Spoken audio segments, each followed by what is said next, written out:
every day, if you touch everything, all your subjects, so everything falls in place. All right? Yeah. Just a moment. Mhm. Now, if you can see on your screen, all right, I'm having one moment, huh? One moment. Okay. Did you see something on your screen called as business policy and strategic management? Can Yes, you ma'am. see on the screen? Yes. All right. Okay. Now, what is business policy and strategic management? As we scroll down,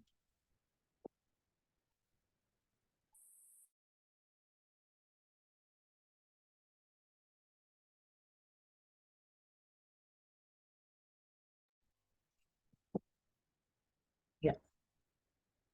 Now you see this PowerPoint presentation is regarding business policy and strategic management. Yesterday, I just took, it was the tip of the iceberg as to what strategic management is. So now let's see what exactly is strategic management in a nutshell. We'll have the introduction. We will have business policies as a discipline, meaning and nature of management. Then what is strategy? We have the generic strategic alternatives, or you can always also say the different type of strategy. The dynamics of competitive strategy. What is the competitive strategy? Strategic management, strategic decision making, the task of strategic management, vision, mission, and objectives, and strategic levels in the organization. Now, what is this all? You see the picture itself shows there are so many zippers here, and what are they trying to tell us? Can you see it says business policy and strategic management are highly intertwined. Now, what do you mean by intertwined? What do you mean by intertwined? Yes? What do you mean by intertwined? Intertwined means Interlinked. they always, yeah. Yes, Ishika? Interlinked, ma'am. They interlink and they always go hand in hand. We cannot say business policy as a different entity and strategic management as a different entity. So whenever we talk about business policies, we will talk about strategic management. And whenever we talk about strategic management, we'll always speak about business policies. All right. So it's in hand in glove. Now, business policy as a discipline need to develop a multidisciplinary understanding of business. Now, multidisciplinary understanding of business. Can anyone tell what is this multidisciplinary? What we do consider in strategic management? Because we consider various aspects: vision, mission, the plan of action. Yeah, where are you heading? Where you need to go? What is your strategy? What is the best strategy you can opt for? What is the program evaluation technique? And is your strategy fulfilling all the goals of the organization? Then a capstone course that introduces accounts into marketing, marketeers to operations, production managers to human resource. This capstone course, okay, this is a course which was introduced in the West, which was also known as a business policy at that time. So it is called as a capstone course. Business policy came from the use of planning techniques from managers. Now you all are doing your SIPs, right? Every morning you wake up, you plan for the day, don't you? See, today I have to do, take care of account of this customer. Then I have to see what his financial aspects are. This becomes your one day job. Then second day you do something else. So you are a manager at the moment because you are using something called as a planning technique even in your SIP. Then comes the anticipation of future. Now, what do you mean by anticipation of future? Anyone? What is anticipating of future? Can anyone tell me? Yes? Anyone? Ishika? Renuka? Forecasting or Okay, Very good. Prediction. Very good. That this can happen in future. Like for example, we are not having enough rain. So how can you predict? How can you do a forecasting? It is not raining at the moment. So how will you do a forecasting? What can be the possible outcomes? What can be a possible outcome? Okay, it is not raining now. All right. So there can be water cut, or there can be drought, or there can be many things. It's not raining, so dengue and malaria cases are increasing, right? Everything, all diseases are coming up because there is not enough of rainfall. So this becomes an anticipation of future. That means you try to predict. Now see, when we talk about predictions, they may be partly right and partly wrong. No prediction is 100% right. Then came the anticipation of future through preparation of budgets and using control systems like capital budgeting and management of objectives. Now, if you see, I have taken this PPT so that when you go for your interviews now, upcoming interviews, you have to have all these terminologies in place. Am I clear? Am I clear? You have to use all these wordings. Then came a long range planning, which was later replaced by strategic planning, and then strategic planning was further replaced by strategic management, which describes the process of decision making. Then business policy as a discipline. Now, why we call it as a discipline? Why we call it as a discipline? What is a discipline? What do you mean by discipline? We always use the words. You always have to be in the self-discipline mode. So what is the discipline? Anyone? Anyone? What is discipline? Follow the time, follow the code of conduct, Very be good. responsible. Be responsible. You follow the rules of the organization wherever you are working. For example, you are doing a SIP. So when you are doing a SIP, you need to strictly follow the code of conduct of that organization, isn't it? So in a similar way, business policy itself is a discipline because it deals with the decisions regarding the future of an ongoing enterprise. Such policy decisions are taken at the top level after carefully evaluating the organization's strengths and weaknesses. So, whenever a business policy is done, will you do a SWOT analysis of the organization, right? Strength, weakness, opportunities, and threats. So, where are we going to really work? Whenever we do a business policy, we always work on the weaknesses and the threats, weaknesses of the organization, and what would be the possible threats an organization would encounter. Integrates the knowledge and methods learned in financial courses such as production, finance, marketing, HR. If you don't understand, please stop me, okay? Then develops the analytical skills and the decision-making capabilities of students through case studies, industry-specific studies, and data. Promotes positive attitude. This is what we talk about, positive attitude. Now, what are positive attitudes? They are the ethical values and healthy ways of thinking, taking a holistic view of the internal as well as external stakeholders. Now, you'll come across the word stakeholders every now and then when you study strategic management. Now, what are stakeholders? What are stakeholders? What are stakeholders? Who can be stakeholders? Hmm? Okay, the people who are working within the organization and the people who are outside the organization, but they are related to the organization.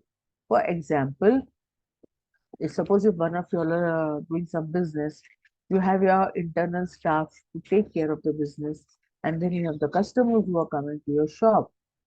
So your staff within your organization, they are the internal, and the customers who are coming to buy your product, they're external. So you need to take care of both the internal and the external stakeholders of the organization. This is a very important word because you can get a definition on what is a stakeholder. Then business policies tend to emphasize on the analytical, traditional emotion. 1 minute.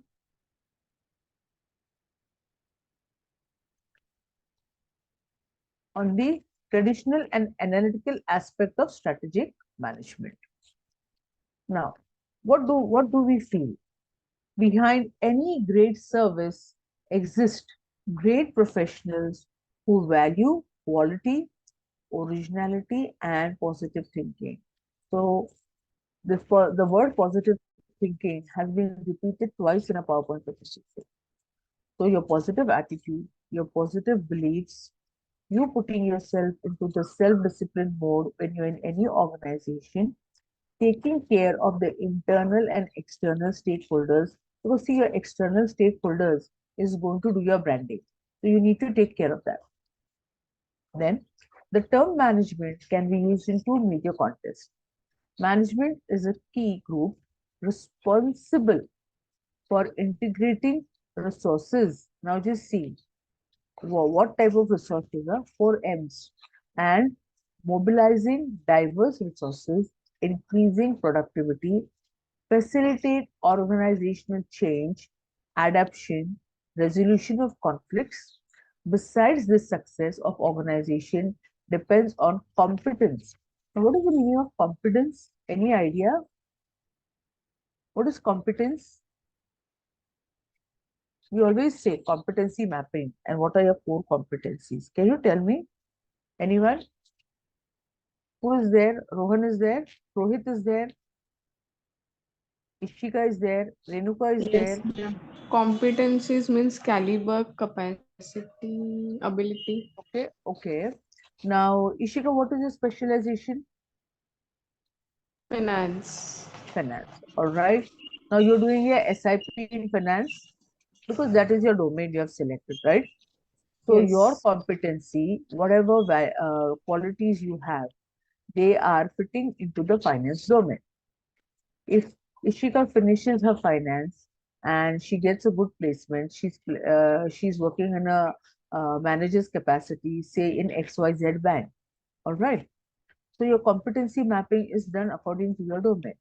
Now, one fine day, if the manager of the bank comes and tells, "Come on, Ishika, now you don't do something in finance. I am putting into the HR. Start with the talent acquisition. Start with the payroll." What is going to happen with Ishika? What will happen with you, Ishika? I won't be able to perform the way I was performing earlier because I have don't Exactly. have knowledge about that. Very good. You won't be able to perform, right? Because your domain expertise or your core competencies is in the field of marketing. Sorry, in the field of finance. Now, this becomes an aspect of finance. Similarly, it goes for HR. Now, HR people in the HR domain, what they're taking care of people in the first place. They are people centric. So they are taking care of talent acquisition, employment engagement, employee grievance, then training and development.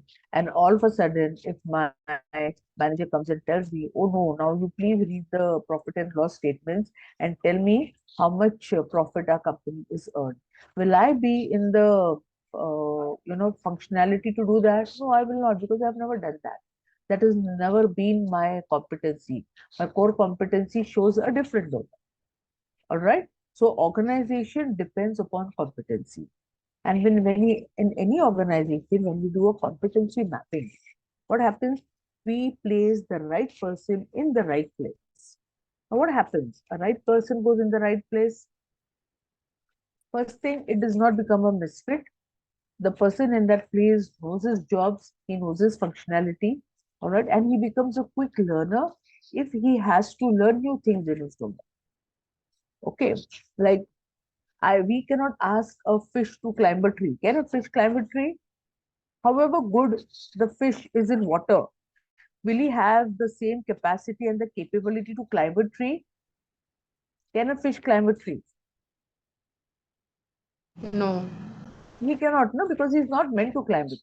These domain expertise are not.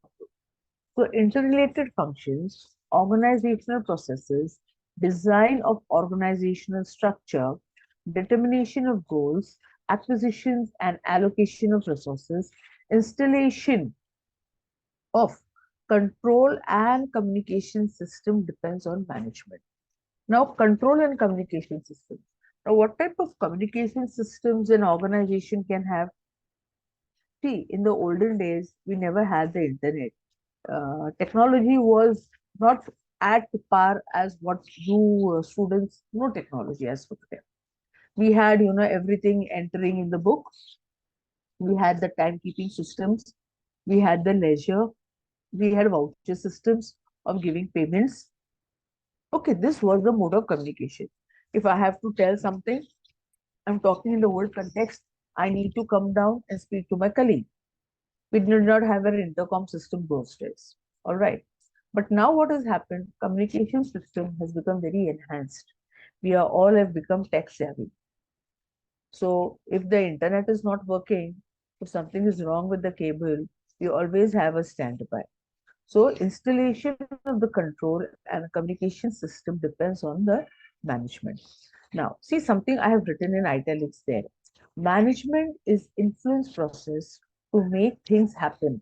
When I've written something in italics, it is important and you can always use these phrases in your interview.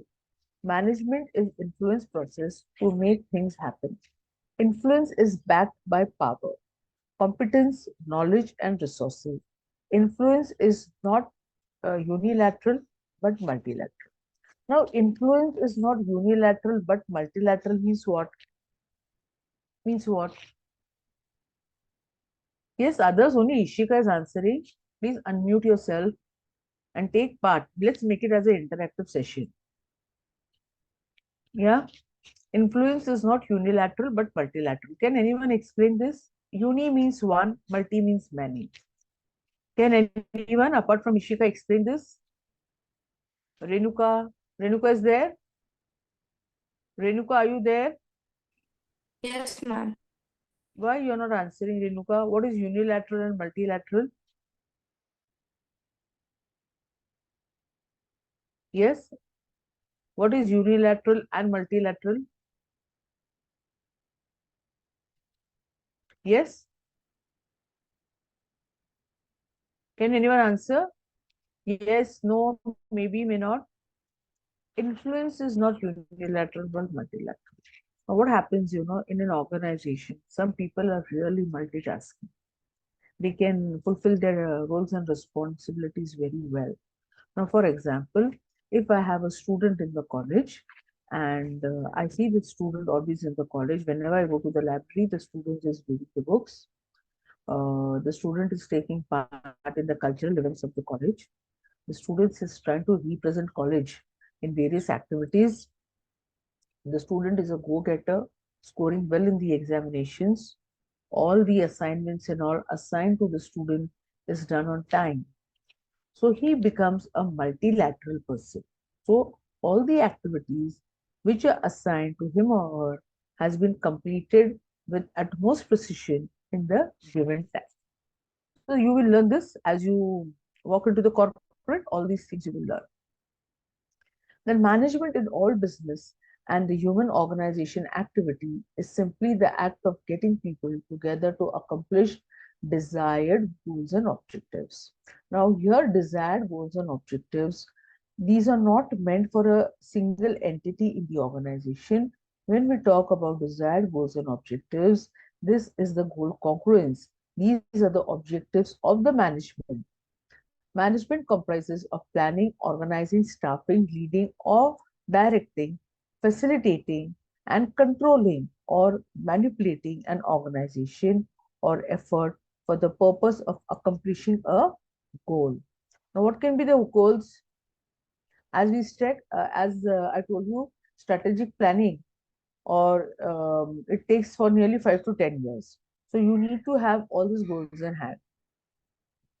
Now, just see. I have made some management models for you, right? The traditional way and the modern way. In the traditional, we are managing the assets. In the modern day, we are managing the resources and the capabilities. Traditional, we are focusing on managing numbers. Oh, I'm taking care of 100 people in the organization, or I'm taking care of, say, 1,500 people in one unit. All right. In that way, I'm handling 10 units. Then focusing on creating value. Then hierarchy. Now, what is hierarchy? Can you tell me? I always use the word hierarchy. It is top level management, middle level. A particular structure is followed from top to Yeah, bottom level. very good. A particular structure is followed from top to bottom. That means the cascade of information always comes from the top management and then it goes to the lower management. Yeah, the lower management will directly not go and talk to the CEO or the president of the organization. He needs to follow a proper hierarchy. Then in modern management, we are focuses on creating value. What type of value? What type of value? When do we say an organization has a value? Okay. Now I'm taking few names and then you tell me very spontaneously what do you feel. All right. Take a notebook and a pen or piece of paper if you have. Tata Group. Then we have the Ambanis. Then we have the Adanis. We have the Birlas. All right. Did you write it? Did you write it? No, Yes. the moment I say Tata Group, what comes into your mind? CSR activities, Okay. and, and they are mostly very much responsible about their employees, Yes. uh, So, everything, medical and every facilities they provide. okay. Okay. Fine. So, can you summarize this? We can talk about the culture of the Tata Group. The culture, the working environment of the Tata Group is very much people centric. So, once people enter Tata, they don't quit. All right. Then, what about Ambani's? What about Ambani's? What do you think about Ambani's? Anyone else apart from Ishika? What do you think about Ambani's?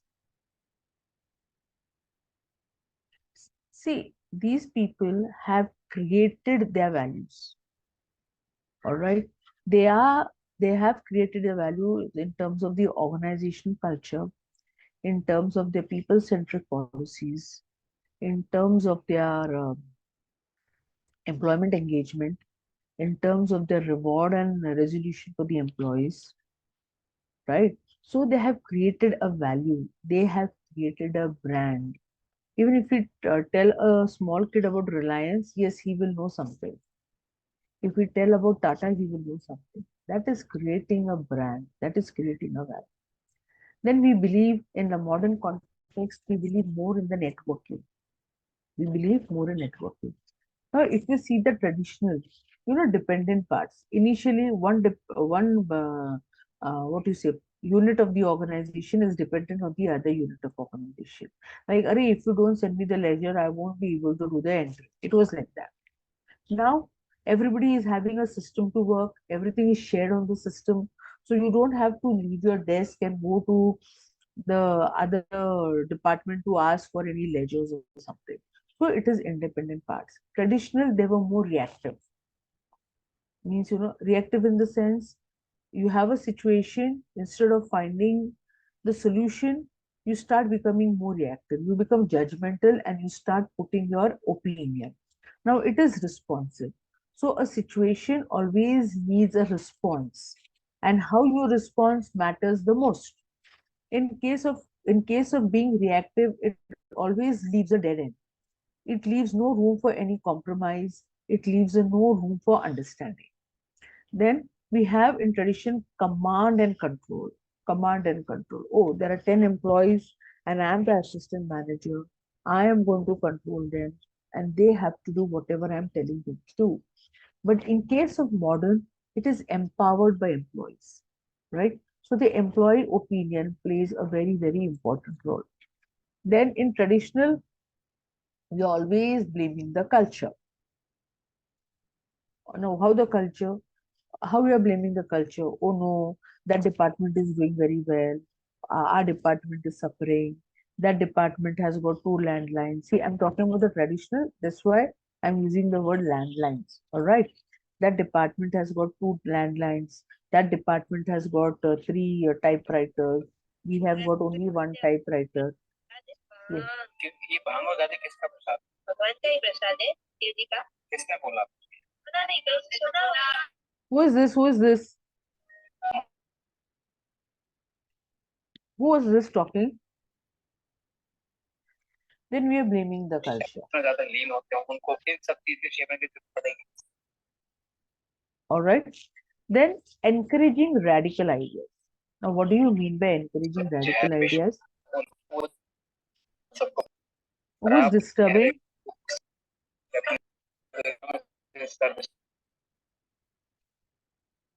Who is disturbing?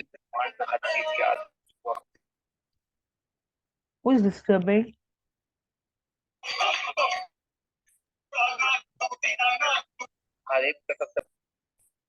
Yes, who is disturbing, please?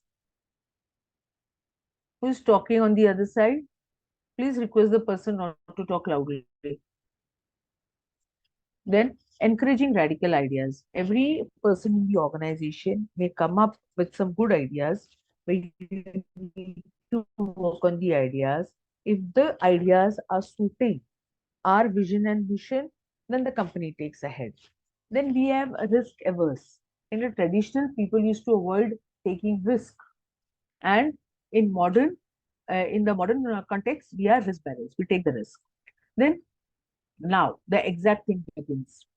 According to the Economist Times, right? What are the economics saying? A strategy is nobody really knows what strategy is. All right. The economists say nobody really knows what strategy is. But we will have 5 definitions for us.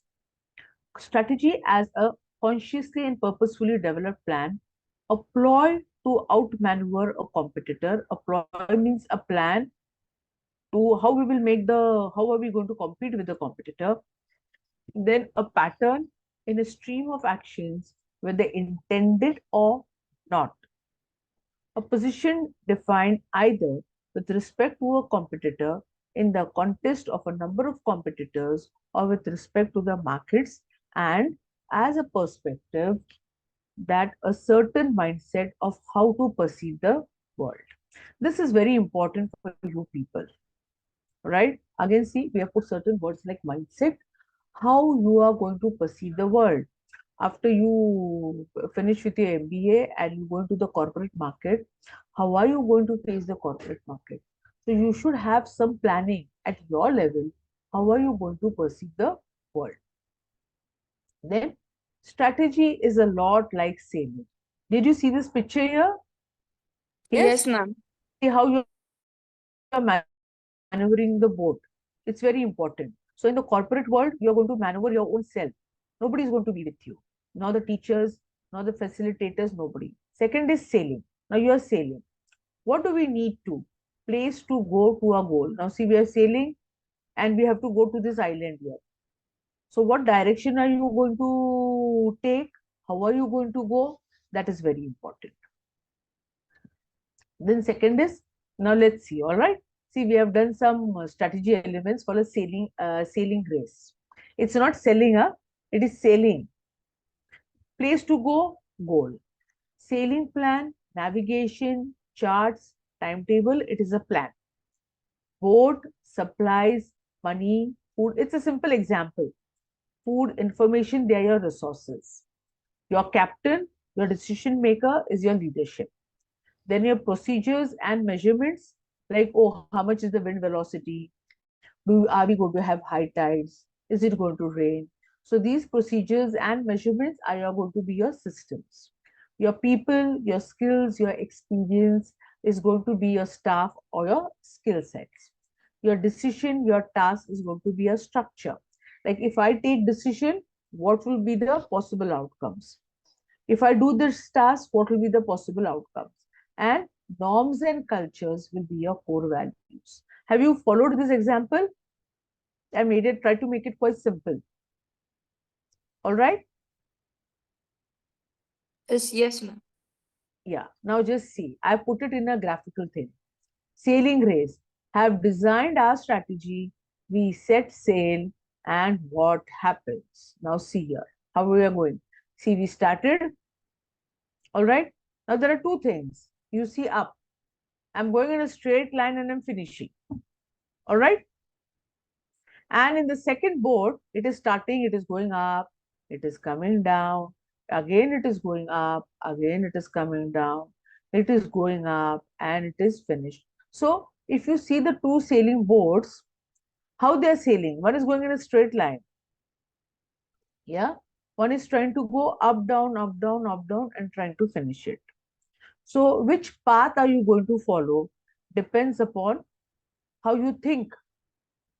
All right. For example, if you have to come to college, okay, there are students who are staying in the vicinity of the college, and there are some students who are staying a little bit far off from the college.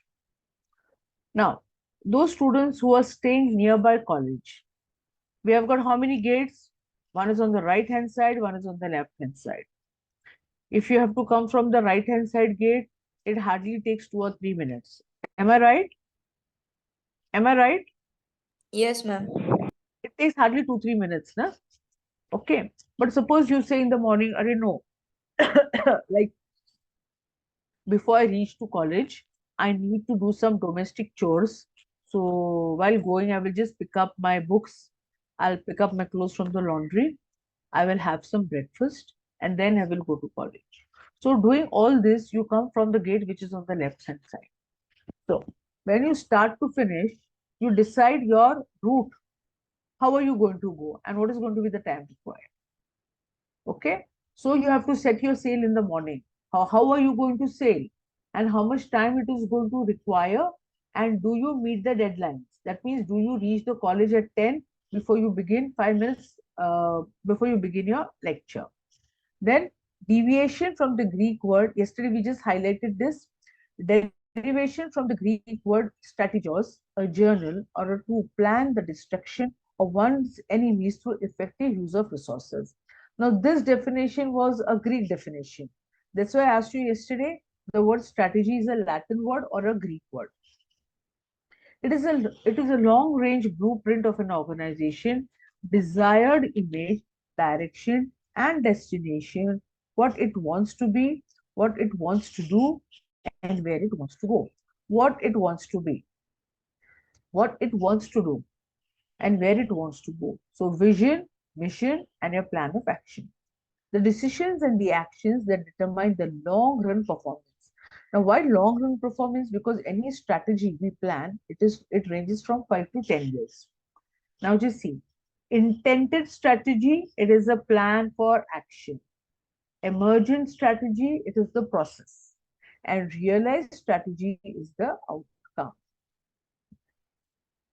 Now, types of strategies. What is a corporate strategy? Now, the word corporate, see, we always use this word, corporate strategies. Let's see the characteristics. They're generally long range in nature, which may be from 5 to 10 or maybe above 10 years, though short range is possible. All right. Action oriented and more specific than objectives. Multi-pronged. Multi-pronged means multiple things. Integrated, as I said, integrated means they go hand in hand. Integrated, flexible, and dynamic. Formulated by the top management, sub-strategy by middle, low-level employees. Helps us cope with competitive and complex situations. Make best use of SWOT analysis. Now, when we talk about the competitive and complex situations, all right, and we have a competitor here, we will mostly focus on the opportunities and threats. How we'll go? Opportunities, threats, weakness, and then our strengths. Effective deployment and utilization of organizational resources. Like, you know what is effective deployment and utilization of organizational resources? Means you take your resources where it is really required. Helps in handling environmental uncertainties and complexities. Now, here when we say helps in handling environmental uncertainties and complexities, means any organization will always have a backup plan that is called as a business continuity process. Helps in function of decision making. It helps to overcome impulsive and crisis decisions. Now, impulsive and crisis decisions, you know, they're the decisions impulsive. The word impulsive tells that you're taking a decision in a hurry. And crisis decisions, false start. Now, what do you mean by false start? You start at the wrong time. And when you start at the wrong time, you cannot expect good results in the end. Then misdirected moves. Misdirected moves. For example, when you have come new to the city and you want to go towards Katras side, all right? And then you ask a gentleman on the road and he directs you towards city side. So what happens? You're going in different directions, right?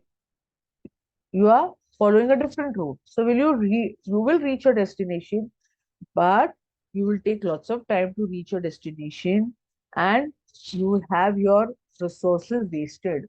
So in this case, your resources would be your fuel or your cost of an auto or a cost of an Ola cab, whatever you are taking on transport system. Then it helps in determination of business lines, expansion and growth, vertical and horizontal integration, diversification, takeovers, mergers. We will see our mergers and we'll do a case study on mergers, new investments, disinvestments, R&D projects. R&D means research and development projects and so on. Now, when you take up a job, initially, when you step into the corporate market and you start learning, so how are you going to take the right job henceforth? When you have some experience and you take, suppose you want to go into the industry, you will always check upon the R&D of the industry, what research and developing that industry is doing. Do you know at this point of time in today's context, which is the best industry in R&D? Any idea? The best industry in R&D? Whose R&D is the best at the moment? Any idea? Renuka, Ishika, others? Any idea? It is Mahindra and Mahindra. Their R&D is very good. So finally, strategy is corporate strategy is operationalized by division or functional strategies. Strategy is not a substitute for management. Strategy can never be perfect, flawless, and optimal because it is made in a response to a situation which is constantly changing, and therefore we always do an evaluation of our strategies. All right, we always do a evaluation. Step-by-step evaluation is utmost important. Good strategy makes allowances for possible miscalculations and unanticipated events. Like unanticipated events, like for example, we never knew that the pandemic would be on such a large scale. Nobody even calculated that. So that is called as an unanticipated event, right? So what happens, every company, even we, for example, we all have gone through a pandemic situation. So we always plan and keep. We always make a strategy. Like if such thing happens in future, how are we going to take care of the situation? So the four generic strategic alternatives by William Gluck and Lawrence Jouch: stability strategy, expansion strategy, retrenchment strategy, combination strategy. Any difficulties up till here? Any terminologies what you have not understood? Yes? Students, are you all there? Are you all there? Yes, Renuka, ma'am. Ishika? Yeah, anything which you have not followed, please ask me.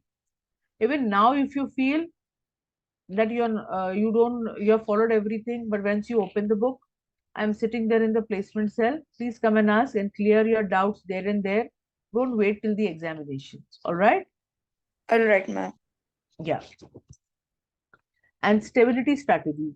There are a number of circumstances in which the first strategy, okay? There are a number of circumstances in which the most appropriate growth stance for a company is stability rather than growth. What is growth? What is growth? How do you define a growth? Individually, how will you define a growth at an individual level? Yes? Anybody?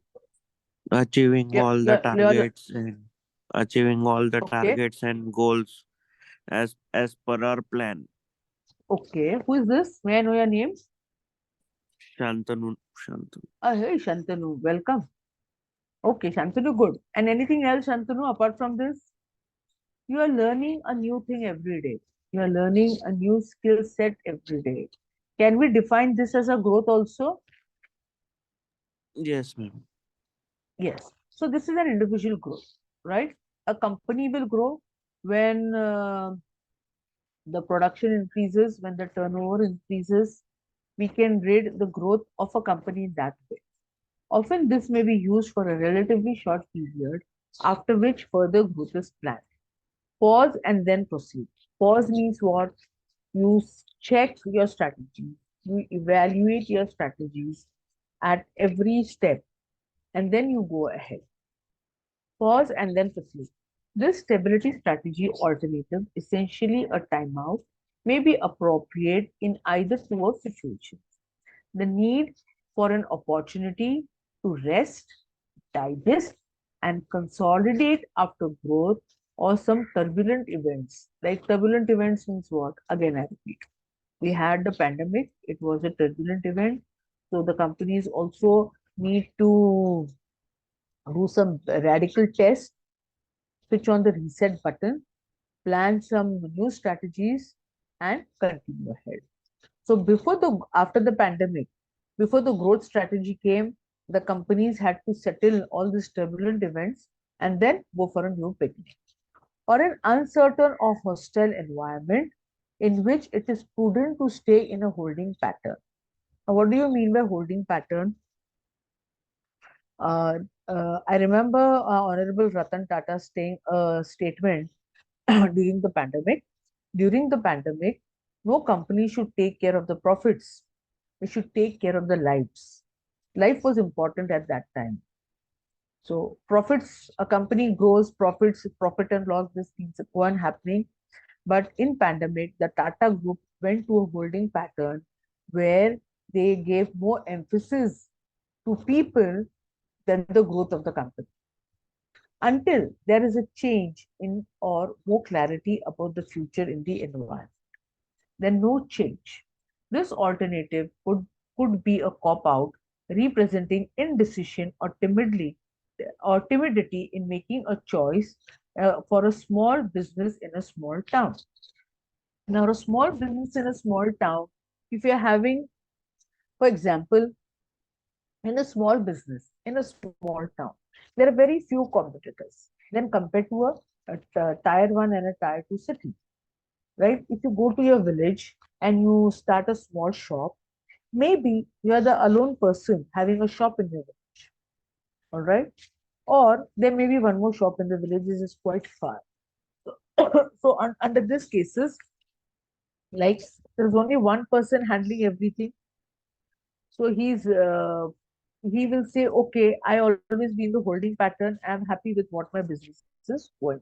That is called as a stability strategy. Hmm. Then expansion strategy. We further define an expand strategy as one in which we are growing significantly faster than the market, or the market segment is growing overall. Example, change in customer group. Can you tell me what has happened to the customer group? Do you think during pandemic and after pandemic, online marketing has increased? Yes. Online market is increased. Many apps have come in like Dunzo and Blanket, and so many e-commerce platforms have emerged. So the customer group is changed, the functions in change, and moreover, to support change in customer group and function, we have something called as a technology. To follow an expand strategy, a company must decide to provide the resources which will support the targeted growth rate. Whatever choices there may be, business owners who are in the hot seat to make a judgment should consider the best possible option that is in line with the main objectives. Now, Reliance is coming up with something new on Janmashtami Day. Are you all aware of it? Are you all aware of it? Please tell me what is coming up. What launching Reliance is going to do with Jio? Expansion through diversification, entry, sorry, entry into new products and new market, expansion through mergers and acquisitions. This is very important, mergers and acquisitions. And I'm going to take a case study on this after we finish an appreciable portion of strategic management. Normally, a merger means the combination of two businesses, firms, that results into one bigger entity. Acquisition or acquiring refers to the act of taking control over another corporation. By taking control over another a business entity, one would hope to gain access to certain key functions, skills, or knowledge in a particular industry. Have you all followed up till here? Have you all followed up till here? Yes? Yes, ma'am. Please, okay, up till here you have followed. Any difficulty up till here? No, ma'am. I will just take one more slide. I will just talk about retrenchment strategy and then we end your session today. Turnaround. And what am I going to do? I'm going to take the printouts of these PPTs and keep for your reference in the library, but after the session. All right. Turnaround. This strategy, dealing with a company in serious trouble, attempts to resuscitate or revive the company through a combination of contraction. Now, what is the meaning of combination of contraction? There may be a general, maybe a certain unit is shut down, maybe there are major cutbacks in sizes and cost. Now, just to tell you the recent thing, the Cipla plant in Rasayani in Khopoli is going to be shut down by the 10th of December. And consolidation, creating, stabilizing a smaller, leaner company. Now, captive company strategy. This strategy involves giving up independence in exchange or some security by becoming another company's sole supplier, distributor, or a dependent subsidiary.